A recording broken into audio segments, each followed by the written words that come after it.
I feel like we need to push over on this side.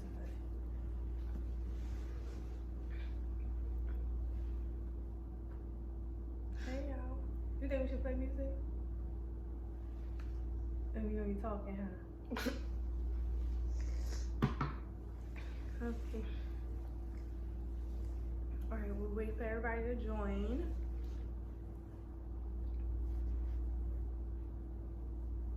Maybe I should have gave this a topic. Should I?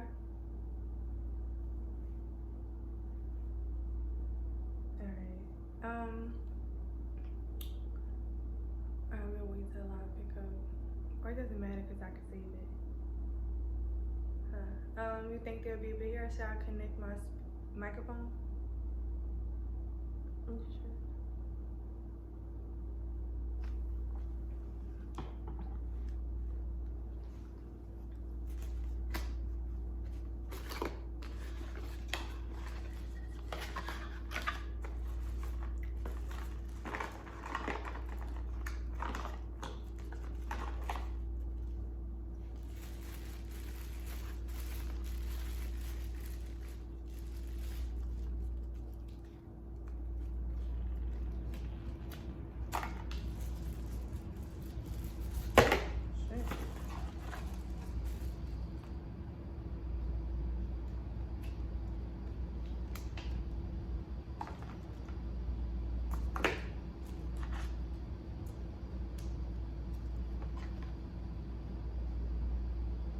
No, you think I should use the fuzzy one? Okay.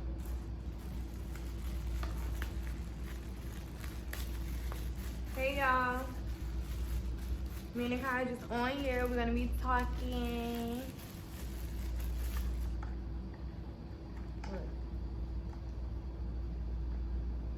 Anything bushy.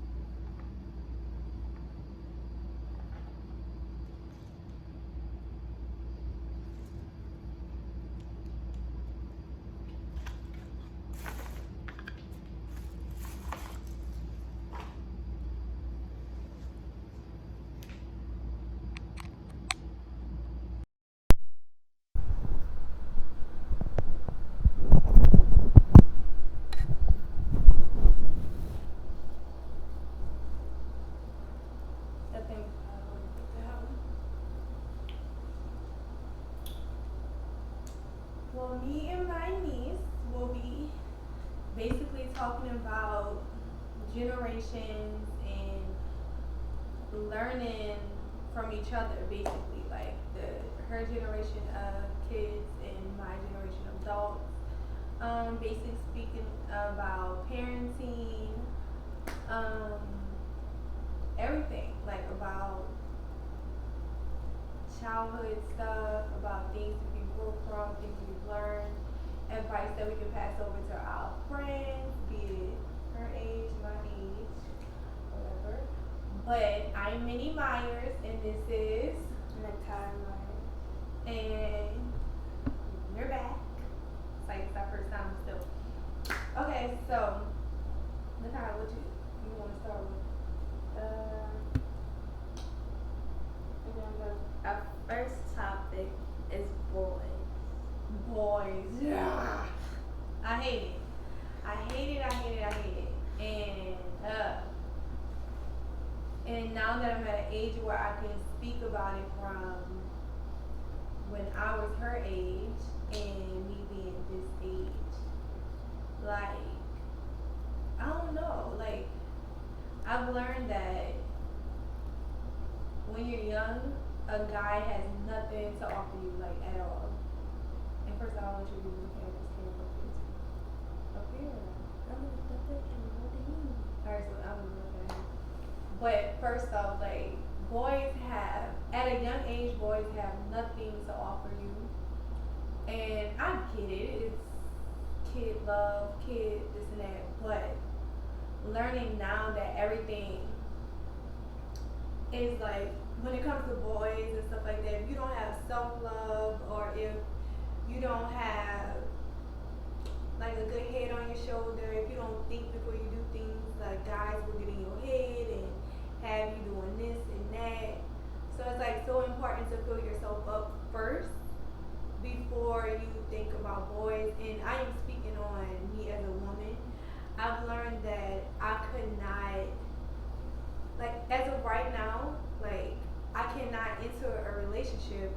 until I have fulfilled myself in ways that I haven't when I was in past relationships. Simply because I get in relationships and I tend to forget about me. Like I go hard, like so hard, and I put all of me to the side, things I want to accomplish, things I want to do, just to make sure my man feels comfortable. So now on my self healing journey, I realize self love will make you realize how you were a people pleaser, how you did a lot of things, like and said yes to a lot of things simply because you didn't want a person to be mad at you, or you didn't want to make a person mad, or you just felt like you didn't have another choice. But now, like who I am now, self heal, I stand on me. Like whatever I want, and when it comes to guys, it moves around me and my timing. You can't talk me to a relationship now. Like if I feel like I'm not ready, I'm not ready. No matter what you offer me, what you buy me, what you promise me, I'm not coming off of me until I'm ready. But guys wondering why I don't want to talk to y'all. That's why, or why I won't get serious. But Nakai, we want to hear from your perspective of boys. Um, for my generation with boys is very different, especially when it comes to adult Gen Z and teenage Gen Z. Like teenage Gen Z as myself, like we most people tend to get in relationships, but at the same time they don't understand it, cause like me myself barely like know what your own identity is. Right. Barely know like the type of hobbies you actually like or something, like what you want to do in the future. We don't know any of that yet. But even though we don't know anything yet, we think we know what love is and stuff. Right. Do you know what love is? Mm-hmm. What do you think love is for you? I don't know, like a butterfly feeling. Oh my gosh. You have a rude awakening. That you think that is love? I don't know. That is God wanting you to run. Like you feel those butterflies, it's like immediately like it like kicks in. Love is patient, kind, caring, not self-seeking, pleasing others before yourself, but also making sure you are replenished as well.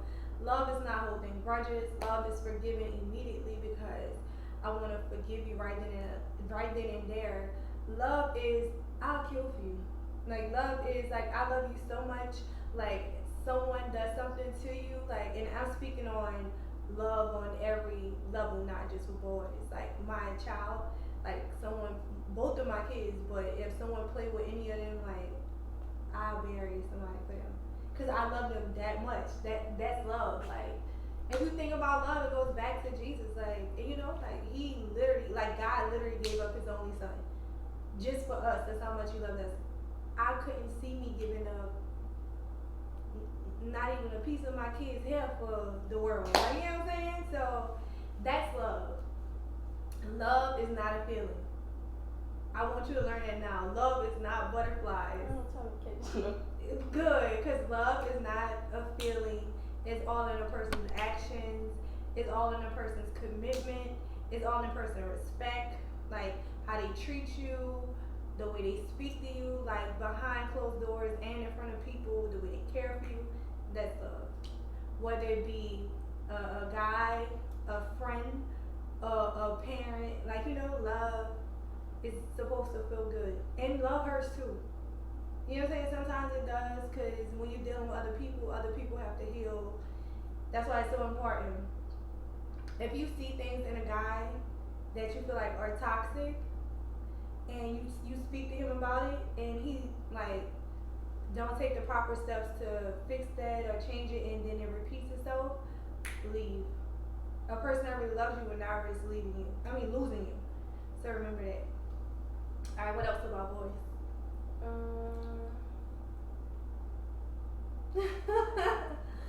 What else? That's like it for boys, right? Yeah. What do you feel like when it comes to dating? Now that you're getting up in that age, I don't feel like you're ready. No. I'm trying to stay that single lifetime 26. good. Like accomplish everything that you can, live your life. You know, boys that want to be there when someone loves you, they want to wait for you.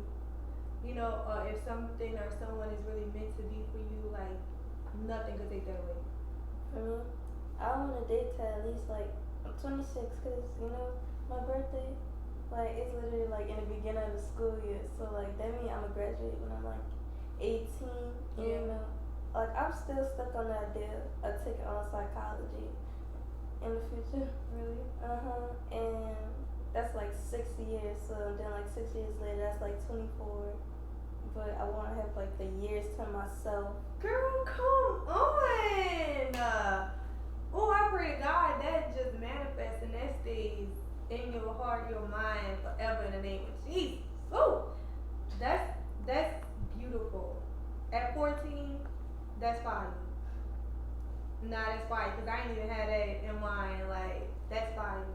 I'm And proud of you. the only boys I speak to like friends from like middle school. Yeah, And like like them, I only talk to them at least like once or twice a month. yeah. And nothing's wrong with having guys as friends, and as long as they know it's friends. Like you know, when it gets all like I love you and what's up and That's what gets awkward. yes. So what is our next subject? Mental health. Mental health. Mental health. You want to start with it? Or you want me to? Yeah. I feel like mental health for me is so important because when you realize your mental health affects every relationship that you're connected to. Like if you're not mentally right, you can ruin a relationship because you would start to feel as if a person is against you, or you will feel as if like you know when a person's trying to protect you, will feel as if a person's trying to control you. Like feeling paranoid. Yeah, like it's like very important to be good. It is very with mental health. It is very important to vent, and you don't have to vent to people. Like you can literally write or find outlets to get it out. Because when you bottle it up, and when it comes out, it fucking. I mean, my bad. I'm sorry. It comes out like a flood. Like you cannot control it. Like it really. So I like to mainly I pray to give you advice, right? So when I am feeling heavy and I feel like I need to release something, I pray and I talk to God first about it, and I ask that like He deals with it. So usually when I do pray, God has sent someone to randomly talk to me or say something that I prayed about, and then somebody that I feel comfortable releasing to. You know, because you want to release to people that's gonna feed back to you or make you feel like good. You know, you don't want to, like vent to somebody that afterwards you feel like, oh, I think I overshared or I told them too much. Like, are they gonna tell my business? Are they gonna tell other people what I'm going through? Like, you don't want that feeling. But when you go to God about it first, like it always turns out just right. Like somebody's gonna help you. But mental health is really important. I don't know too much about it, but I know like enough to where. Oh wow, sorry, I put it. Okay, sorry. Did we fix it? Alright, but nah, we know enough. I know enough about it for me to know that it's important. And I realized, like, dealing with having my own 2 children and having my niece, like, I realized that it's not just when you're adult that your mental state and your health is important. It's really as a child too. Like that affects a lot. Like what you don't heal in your childhood or as you grow, it will linger on and attaches. God bless the truth. But it will linger on to you into your adulthood and relationships, and will probably ruin it. So for you, what is mental health, and what like is it important for you? What do you feel like you can do more to help with your mental? Like what? Tell me some things. Mental health to me, what's more important is like grow up, try to make more happy memories. Like, cause people be like, oh, make the right choices and stuff. I feel like it's okay to make bad choices, cause even those bad choices, many memories come from them, and it's like a once in a lifetime opportunity. like your first life, you know? Yeah. Like you're trying to understand everything you're going through, and like, especially like, I feel I got a bit of anxiety, like, like you could tell me like go up to the cashier, tell them to hold this for me. I freak out. You really doing it irks me, and I understand. But I'm like, get over it, get over it. Like, and I feel like okay, mental health goes. It's like all mental, and that has a lot to do with your confidence, the way that you show up for yourself, the way that you present yourself. Like, for me, and the reason why like I am not scared to do certain things that I used to be scared of, like and it's because like I have this confidence in me, like when if I walk in a room, like I'ma own it. Like everything becomes like my mind makes it small, so these people don't seem like big to me. I don't know why, and it helps me because I'm very shy, and now that I go like out and or to places alone, it's like I walk in a room like it's mine, like I belong there, like like and when you go into anything, whether a room, a classroom, anything, when you go in there like you belong there, no matter what it is, it's like that starts to build itself. Like you gotta trick your mind, and like confidence comes with what you feed yourself. So if you constantly speak like I get anxiety, when I do it, like your anxiety is gonna act up every time you go to do that thing because you're telling yourself that like your anxiety probably is real, but if you learn to like redirect it to something more positive, like when you feel yourself getting anxious, like oh I can do this, like you literally have to buck yourself up. Like it is a thing that called fake it till you make it. I don't believe that, but you definitely have to give yourself like you gotta put yourself there. Like for you to feel comfortable, like and you're young, so you have time to grow. But for you to start now, I think it'll be fire because when you become an adult, girl, that's like fire. What else you feel like that you can? What else you feel like can help you with your anxiety when it comes to those type of things? Say. I don't know. You don't know? Cause I for sure go home because I'm just leave it. I'll come back later. Like yeah, but you'll get over it. I think it's the youngness in you, but you would do it. I think because you have confidence in yourself in a lot of different areas, and I think once you realize you are that person in every area, like you won't. That'll be a thing of the past. What else? What are some other things mental health wise? I'd say mental awareness.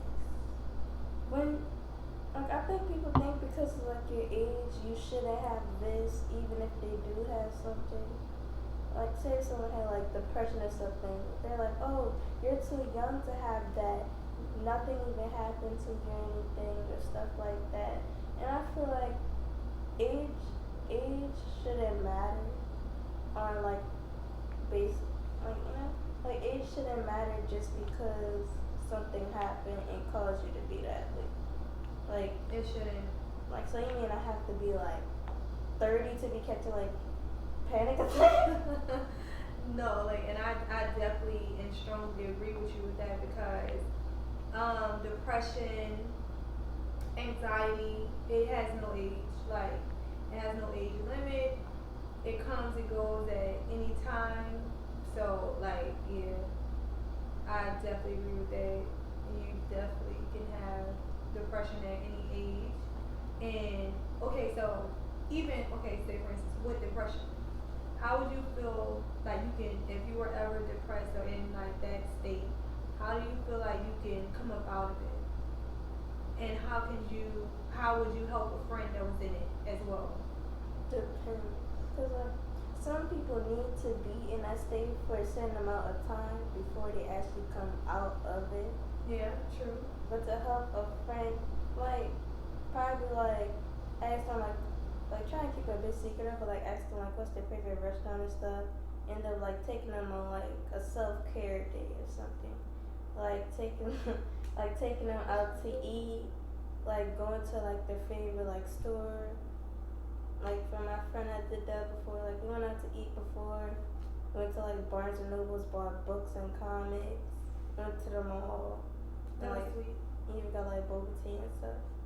And she had fun. You know, like Yeah. I checked in on her. And gets to take her mind off of her reality for a minute. Yeah. And that's really good. That's good. Alright, what's our next subject? Subject. We're gonna have to skip that. Conspiracy theories. Please skip it. I don't want to know nothing about it. Alright. Is the education system broken? Excuse me, but hell yeah. Yes, it is. And especially after COVID and during COVID, you really got to see that it's always been broken. Especially here in New Orleans, like it's definitely broken. The level that kids are on, like here, whether it comes to reading, math, it's so low. Like I just remember after Katrina when I went to high school in Atlanta and I started class like a shelter. I'm like, damn, y'all doing this? Like we wasn't even prepared to do this type of thing. It's like the level they keep, and I think the reason why it's broken is they try to teach us at our level of the Lord, well, kids at their level of the Lord, instead of them teaching them for things that higher. You know, like that's just like when you're trying to achieve something, I'm not gonna try to achieve something that's down there that I can pick up. That's so easy, you know. I'm gonna try to achieve, my goal would be to reach something higher. Like so I would wanna, you know, learn something that I don't know. But when you constantly teaching me the same thing over and over, or you looking at the whatever the reports and stuff like that, and you saying it's not working, it's like okay, switch it. I feel like whenever something isn't working, do something else, do something new. Like it is okay. Like I would not repeatedly do the same thing over and over and over if it's not working for me. Like I don't know, I'm just not that person. Eventually it's gonna work because you know I did it so many times, but by then you're burned out. It's no fun. It's no, you know, like you want to feel happy when you accomplish something. So if something doesn't work, like I'm gonna find the next thing or the next thing. Second play. The education system is most definitely broken. Like I feel like they only want you to know this information, but then once like you graduate and stuff, I feel like we're just thinking like, well, what do I do now? I don't want to just go straight to college because I basically just spent like 11, 12 years doing school straight. Like I see why y'all give us 2 months of break. I barely even remember my French class. Yes, definitely. All I know is bonjour. Now, speaking from that aspect of it, it's, I don't know, I feel like you're complaining. Because it is broken. Yeah. But I feel like, as far as that, like, here, I feel like, you know, when it gets close, when you guys get in high school, they can start teaching you things that you wouldn't really need in a real world. Like, you know, like different trades. I feel like I'm big on like a woman like in the kitchen or a guy, you know, like cooking. I remember we used to have that in high school. They don't have that for y'all. Or even when we had to take home an egg or a baby to watch, you know, and which is why I never wanted kids. And I don't know how I have two, but you know that was crazy. But that like taught me something. But I feel like different things that you should know in school, whether it be sewing something or you know, learning something different that you would really need to use because even sometimes when you go to college you can graduate, like your degree does not guarantee you a job at all. Like at all. And that's the most sickest thing in the world to me. Like it's a rip off. So yeah, what else, girl? With the classes, it's just like the class is like, okay, I know what X equals. I know like the dictionary, like these words that you're teaching me and stuff. But like, what about like how to do taxes or like how to buy a car? Well, you really smart because I didn't even say that, but that's so true. But see, when I was Like in high they're not school, teaching us real life skills other than this that to get us through life and stuff, like to get a job. But what are the real life skills that I actually need? yeah, I'm big on that. But when you say like how to get a car, how to apply for a loan, how to sign checks. Like when I was in school in Atlanta, we had an economics class where we knew how to do taxes. Like still to this day, like I know how to do taxes, but I would never do it because I am not going to play like that. But we know how to do. We knew how to do taxes, sign checks, and because when you become an adult, you're like, wait, so where do I, like, and I feel like that should be brought back if it's not still in place. I never learned it here in New Orleans. Granted, I only went to high school here for like a month, if that. So, mm, Yeah, we only got those regular classes. hmm. We really got regular classes. We don't got no economics class. I feel like I I never need heard that. anybody tell me they have an economics class. Really? Yeah. Yeah, y'all need that. You should talk to your school about bringing that back because they teach you those type of things, like with credit. That should be taught. Like everybody should know about credit at a young age because not everybody is taught at home. Not everybody knows about credit or the importance of it and the importance of like your credit report more than your credit score. Like it's your credit report will always be more important than your score. Like you can have an 800, but your credit report shows that you have been late consistently or you have missed a payment at one time and this and that. Like people will be sketchy. Like with yeah, you got an 800, but your credit report shows that you are still a little iffy. So that's important. Write that down in your head. All right, what else? Last question. Why are teens so closed off? Well, why are they more closed off compared to people back then? Okay, I say, so even back then, okay, so speaking on my relationship with my mom, right? My mom, I was like basically my mom's best friend. Like well, for us when it came to her, like she went through something, she wouldn't really call a friend, she would call me, like even at young, like 8 years old, and I would give her advice, we would talk. But when it came to me going through something, I never opened back up. I didn't really open up to anybody because I just feel like like I said before, I don't want to bring something to somebody that can't fix it or can't help me in a way to where like afterwards it feel pointless. Like I just let you in on something that's bothering me and it's nothing that you could do about it. And which sometimes some people can, but I always resorted to writing.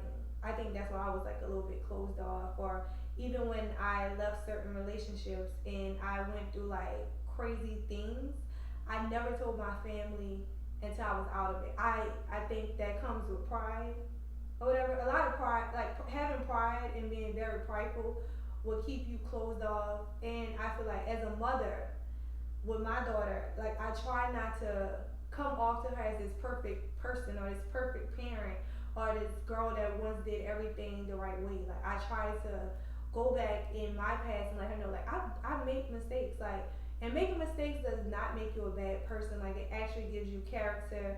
It actually teaches you like so much. Like a lot of mistakes that I made me this person. Like like I'm like damn, I never want to feel like that again. Or I never want to do those things and it affect me in that way. So I've always learned from them or whatever. But when it comes to Island, I'm very open with her, right? We talk about everything. She tells me everything, but I feel like a certain area of her life she does not tell me things, right? And it kind of, I almost got down on myself, like what am I doing wrong? Like, me, I'm very open with her. She's open with me, and to a certain way, like why does she feel comfortable with me? Which will make you as a parent want to come down to your child level and try to get cool with them so you can feel like because as a mother you want your child to feel comfortable to bring things to you first before they bring it to a friend or people that don't genuinely care about them and they give them the wrong advice and they tend to make the wrong decisions and stuff like that. So with me, I try to get like really, really personal with Island and we talk, we cry together and we give each other advice or whatever. But when I realize like when it comes to opening up, it's just certain things that your child doesn't want you to see them as. Like they don't want to be seen in a certain light by their mother or their father. Like it's just like I can tell you this, but I don't really want to tell you this because I don't know how you would take it. Which is why I try not to be so hard and judgmental, but I'm straight as hell as a parent, and I try to come up off it, but it's like the minute you let loose of your children and they're back in school or by the other parent, whatever, it's just they let loose. Like it's a lot, and I feel like right now, like it's so much going on with teenagers and the things that they're doing because they have been let go of. Like, people don't want to engage with their children, or, they don't want to parent their kids. They don't want to chastise their children simply because, like, I don't want my child to be mad. Like, I don't have time to deal with a mad child when I'm still trying to live my life. I'm still trying to go out and I'm trying to be happy with this man, or I'm trying to do this, do that. And I have realized nothing comes before my children. As a mother, like, I don't even feel complete if I'm living life like happily and I know that my child has an issue. Like, I would literally shut down everything to get my children together or whatever, just so she could know, like, well, both of my children, but I speak on Olive because she's a teen or whatever, just so they can know, like, nothing comes before them. Like, you got an issue going on, or you got an issue with school, you got an issue with a friend, dad, friend, whatever, I drop whatever to fix that. I'm pulling up. What's up? Like, let's fix this. Let's call these people. Let's do it. But me being that parent, still, my child still isn't as open with me or whatever, which triggered this whole thing that we're doing simply because, like, I just wanted to understand from her, like, okay, what makes you closed off? Huh? I don't know. It's just me. Like me, I'm a quiet person. I like to stick to myself. Like I could be with a crowd, but for me, once I'm with that crowd for too long, like my social battery just goes down. I like isolate myself, put myself in like a more quieter atmosphere, just to like like recharge myself. And that's actually really good. And that's literally one of the things that I love about you the most. Like, I love that you can, like, just retreat back from everybody and then just go hide out and relax and still be okay or whatever. And you know when to come back and engage or whatever. So so speaking of being so closed off, like, or not, I don't know. Okay, so not to get personal with you and your mom, but do you feel like you can talk to her about every little thing? Because every parent takes things different. Like, say, like, if their childhood was like this or that, they're gonna try. They'll probably, like, at the age, they're probably like, oh, I'm not gonna make my child's life like that or something. I'm going to completely different. But while they're saying it, they unconsciously raise their child that way because they probably keep denying the truth of their childhood, that they end up pushing it onto you, or the things that they couldn't accomplish or anything without doing it. Aww. I think, no, listen. I feel like that could be so damn true. Listen, let me tell you. As you were saying that, you literally made me like recall things like when I talked to Isla, and I'd be like, I did not do that as a child. Like, I did not worry about this, I did not worry about that, and it's like, and I realized, like, I wouldn't open up to a parent that's telling me that, because if I tell, like, you wasn't that type of child, why would I tell you this, and for you to make me feel bad or less than because I'm doing it? That's just probably fix something. And I feel like as a mother, I have to do that, and I'm big on if I'm wrong, I am in there. I'm sorry. And like it's different for each child. Cause say like like the theory is about like oldest, youngest, middle. Like say for like the oldest child, they probably since they're the first, and then like few years later, like there's the middle child that comes, and then the third one, like the youngest, is probably the final. Youngest one probably feels like they probably have to like grow up a bit to try and take on responsibilities, or like try and help the mom and try and help like their parents. The like, oldest one? Yeah. Or you said the youngest. I got confused. Alright, No. go ahead. But probably like when the second, like the first sibling comes, the middle child comes, they probably feel like, oh well, to help my parents like take off the stress off their shoulders, I'll probably have to grow up more like have to make myself grow up more to help with this child. And then as both of y'all grow older, like say like the youngest finally comes, the youngest one probably also gonna help out with that one, but it's probably now like tired and feels like stressed now because they grew up so fast to take care of the middle child. That now that the youngest child is there, they'll probably be like, well, I could try, but I don't really want to do it, or something. Or like they're too stressed out and like, like, or just feeling like they had to take on a parental role for the yeah. kids and And stuff. then like the middle child most likely love the youngest, but will probably like feel like, oh well, since this one was just here, like just came along, like oh the attention's not on me anymore, Right. So they're like, okay, well, cause I feel like that's the assumption about the middle child, like they're the crazy one. I am the middle child. Yeah, I feel like they're probably like, oh, so they're not paying attention to me anymore. I have to do something to get their attention. But that probably just cause more trouble and everything. So Right, that's yeah, what I true. feel. And it's different, but even like for me, with just being a parent, I feel like I do that to Island. Like, make sure you look after your sister. Like, if you do this for you, do it for your sister. And honestly, it's just cause I feel like you never know. Like, anything can happen to your mom or your dad today or tomorrow. Like, and you will want to feel like you're going to look after your siblings. So it's not really, some people do it as a motherly thing, you do that, but I feel like as parents, like speaking on for us, like we do it to raise, like make sure as far as like sisters or whatever, you look out for your brother. Like all y'all really have is each other. Like nobody's gonna love you like your mom. Nobody's gonna love you like your siblings. Like that is a connection. So I think we mainly do it in that way. Sometimes it may come off as a certain something or whatever, but it's genuine, right? A lot of it be genuine is just cause, say for instance, all your family up and move, something happened or whatever, and all y'all have is each other, right? So if your mom raised you like Kai, make sure you always look out for your brothers, or like hot Tyler, make sure you like for your sister. Like something happened to your mom, right? How you gonna feel? Like I gotta, like I'm glad my mom raised us like that to know that, I gotta look out for him. At least he got me to depend on now, So I think more so we do it in that way. It's a good thing or whatever. Okay. So what's the next thing?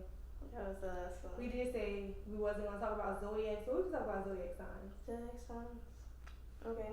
All right. I'm an Aries. Sagittarius.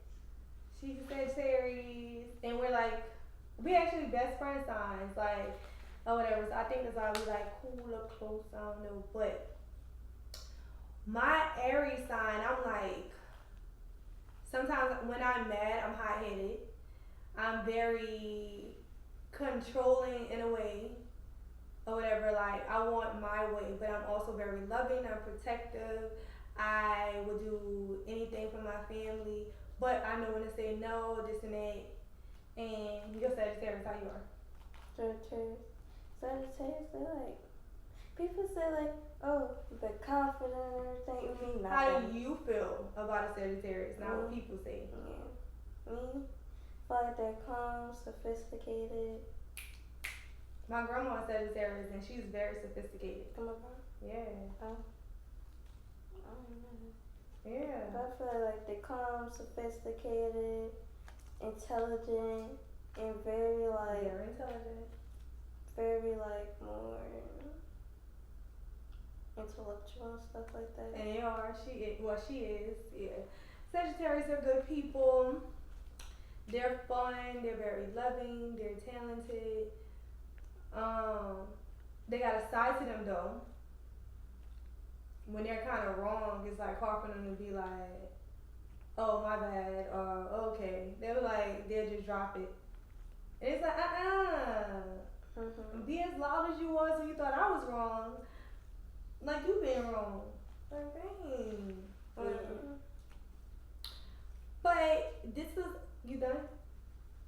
This is our TED Talk. We just want to speak from two different generations. I'm basically trying to understand my teenage child through my teenage niece, who's basically my teenage best friend or whatever. So this is the reason for this live or whatever we're doing or whatever. I'm sorry, we didn't get to read the comments. I see Kiki over there. I don't know what Kiki's saying. She bucking. Let me read her comments, y'all, in case I got us. All right, let's cut this one off.